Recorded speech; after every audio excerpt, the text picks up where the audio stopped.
okay? Because I know that you've trained before and you've been training for pretty much your whole life, you said that, right? Most likely have some sort of structure towards your training, otherwise you wouldn't be still consistently doing it, okay?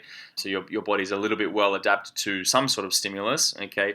My job is to find exactly how much stimulus you need to then depict and gain a result without you burning out and without it making the weight loss harder. Because a lot of training programs make the other side harder, and if you're training in a manner that makes you hungrier or that makes you more emotional or makes you more stressed, it just won't help the situation, and then I'll be hitting you up, and then it comes back to a motivational thing, okay? The desire's got to be there, okay? So if there's no desire to train, well, then you just have to sit there and you got to tell yourself, you're like, well, I've been training my whole life. If I don't want to go to the gym today, well, then there's probably a bloody reason for it. Okay? And then our job is to try and find out exactly what that reason would be.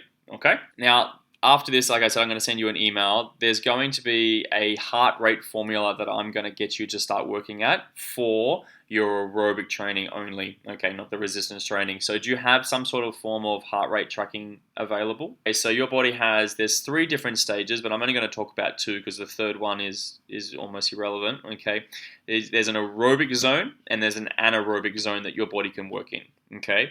You've heard of those 2 things, or? Yeah, okay, so aerobic is with oxygen and anaerobic is without oxygen. A very simple way to think about it is aerobic training is something like a walk, so something that's quite easy, okay?